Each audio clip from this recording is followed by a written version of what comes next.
Hello বন্ধুরা, নতুন একটা ভিডিওতে তোমাদেরকে স্বাগতম। জগদ্ধাত্রী ধারাবাহিকের আজকের পর্বে দেখা যায় যে দুর্গা সেই ওয়ার্ড বয়কে ভয় দেখিয়ে তাকে দিয়ে ফোন করে দিব্যাকে, আর বলে তাকে কে ফোন করে বারবার বিরক্ত করছে সে জানে। আর দিব্যাকে বলে তার নাম সে তাকে জানিয়ে দেবে, বিনিময়ে তাকে 25 লক্ষ টাকা দিতে হবে। এদিকে স্বয়ম্ভু সেই ছোটোবেলায় যে আশ্রমে বড় হয়েছিল সেখানে এসেছে রেড দিতে, কারণ এখান থেকে তার নাম্বারে বারবার কেউ একজন ফোন করে। আর সেখানে এসে স্বয়ম্ভু সমস্ত কিছু সার্চ করে, আর এসব বুঝতে পেরে দুর্গা আগে থেকে সমস্ত ফোন সরিয়ে ফেলে। আর শেষে একটা ফোন পাওয়া গেলে সেটা চেক করে দেখে এই ফোন থেকেও স্বয়ম্ভুর ফোনে একবার ফোন করা হয়েছে। তারপর কালী বুড়োর কাছে সত্যিটা জানতে চাইলে সে কিছু বলে না দেখে স্বয়ম্ভু তার টিমকে বলে তাকে অ্যারেস্ট করে নিয়ে যেতে। ওদিকে দুর্গা জানতে পেরেছে যে কালী বুড়োকে তার বাবা অ্যারেস্ট করে নিয়ে গেছে।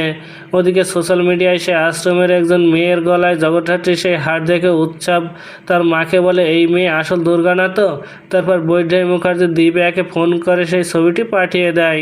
আর এদিকে কৌশিকী দুর্গার কাছে ফোন করে আর বলে তাকে যে হারটা দিয়েছিল সেটার ছবি কেন তারা আপলোড করেছে।